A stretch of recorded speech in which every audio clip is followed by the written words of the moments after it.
देश में प्याज की कीमतें कम होने का नाम नहीं ले रही। वहीं नेफेड के निदेशक अशोक ठाकुर ने केजरीवाल सरकार पर गंभीर आरोप लगाए कि 2 पत्र लिखे जाने के बाद भी सरकार की ओर से उनका कोई जवाब नहीं दिया गया। क्या है पूरा मामला, इसे लेकर नेफेड निदेशक अशोक ठाकुर से बात की हमारे सहयोगी ललित नारायण कांडपाल ने। राजधानी दिल्ली में प्याज की कीमत 60 से 80 रुपए किलो तक हो रही है। दिल्ली में प्याज 60 से 80 रुपए किलो तक बिक रहा है, लेकिन सवाल सबसे बड़ा ये हो रहा है कि आखिर प्याज की इन जो कीमतें हैं इनमें कमी कब आएगी। इसी सवाल का जवाब जानने के लिए हमारे साथ मौजूद हैं नेफेड के डायरेक्टर अशोक ठाकुर जी। अशोक जी, पूरी दिल्ली और पूरा देश ये जानना चाह रहा है कि ये जो प्याज की कीमतों में 60 से 80 रुपए तक पहुंची हुई हैं, कब कीमतें कम होंगी? देखिए, अगर आप देखेंगे तो पिछले कुछ दिनों से प्याज की कीमतों में कमी आई है।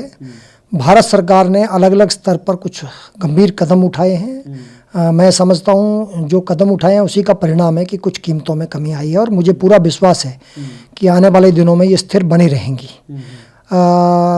जहाँ तक दिल्ली की बात है तो दिल्ली में भी हम अपनी तरफ से जो केंद्र सरकार की जो संस्थाएं हैं उनकी तरफ से यहाँ पर चाहे वो सफल हो, चाहे वो NCCF हो, चाहे वो केंद्रीय भंडार हो या नेफेड के अपने स्टोर हो, उनके माध्यम से हम कहीं ना कहीं सस्ता प्याज उपलब्ध कराने का काम कर रहे हैं।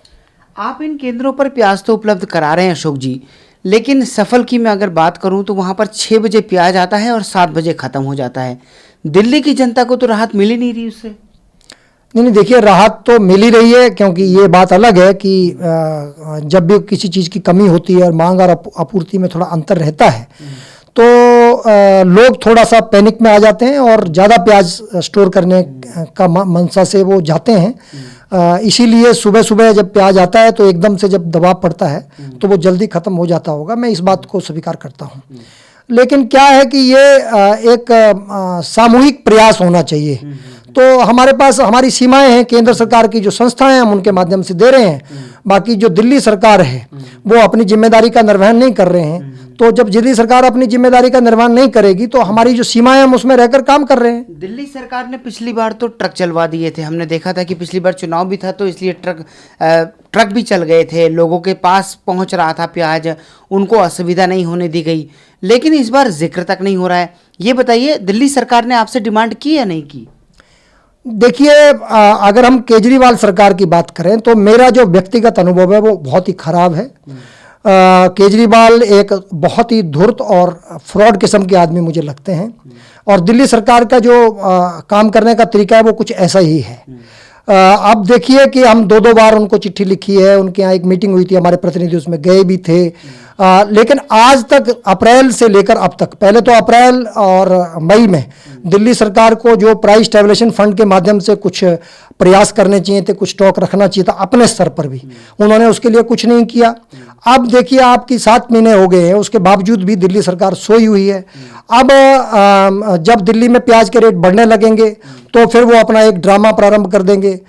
हमें तो पिछले दाल के मामले में इतना खराब अनुभव आया कि हमने केंद्र सरकार से जो दाल जानी थी गरीब लोगों के लिए वो दाल दी, उस दाल को 1 महीने तक इन्होंने अपने यहाँ स्टॉक रखा। हमने बार बार जब दबाव बनाया तब जाकर जो है 1 महीने के बाद गरीब लोगों को दाल देनी प्रारंभ करी, और दाल नहीं मिलने की वजह से और राशन नहीं मिलने, कई लाखों लोग यहाँ से पलायन भी कर गए। तो अब प्याज वाले मामले में भी यही है कि अब तक दिल्ली सरकार सोई हुई है, और जब नीचे से दबाव आएगा तो ये अपनी जिम्मेदारी जो है वो केंद्र सरकार के ऊपर डालने के लिए जो है वो प्रयास करेंगे। लेकिन बड़ा ये बहुत ही संवेदनहीन सरकार में इसको कहूँगा कि केवल और केवल जो है वो राजनीतिक एजेंडा करना और चीज़ों को कंट्रोल करना, लेकिन लोगों के लिए काम नहीं। ये आरोप प्रत्यारोप हो गया, लेकिन मुझे ये बताइए कि दिल्ली सरकार किस किस तरह से लोगों को राहत पहुंचा सकती है? देखिए, दिल्ली सरकार के पास एक अपना प्राइस स्टेबलाइजेशन फंड होता है, उसे मूल्य स्थितिकरण कोष बोलते हैं, वो उनके पास है। वो अप्रैल और मई में उसके माध्यम से प्याज स्टॉक कर सकते थे। उनके यहाँ अपना डिपार्टमेंट है, उसके माध्यम से वो कर सकते थे, क्योंकि एग्रीकल्चर ये स्टेट सब्जेक्ट लेकिन उन्होंने ऐसा नहीं किया।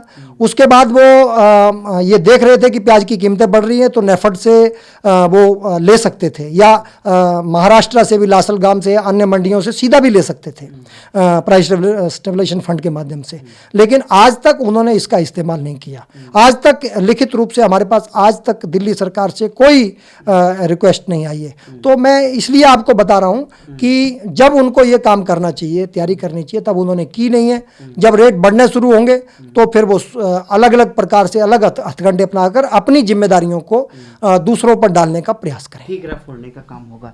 तो कुल मिलाकर खुद दिल्ली सरकार को जिस तरह से अशोक ठाकुर बता रहे हैं कि नेफेड की ओर से 2 लेटर लिखे गए हैं दिल्ली सरकार को कि आप प्याज लीजिए और प्याज का डिस्ट्रीब्यूशन कीजिए, लेकिन अभी तक दिल्ली सरकार की तरफ से एक भी लेटर का ना तो जवाब दिया गया है और ना ही किसी तरह की डिमांड रेज की गई है। तो ये अपने आप में सवाल खड़ा होता है कि दिल्ली की जनता इस वक्त 80 रुपये किलो तक प्याज खरीदने को मजबूर हो रही है, तो आखिर दिल्ली की सरकार क्यों नहीं प्याज के लिए नेफेड को लिख रही है या प्याज के लिए कोई काम करती हुई नज़र नहीं आ रही है।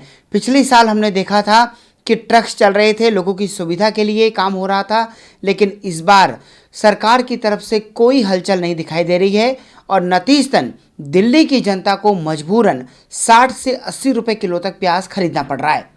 कैमरा पर्सन मनोज कोहली के साथ ललित नारायण कांडपाल, टोटल न्यूज़, दिल्ली।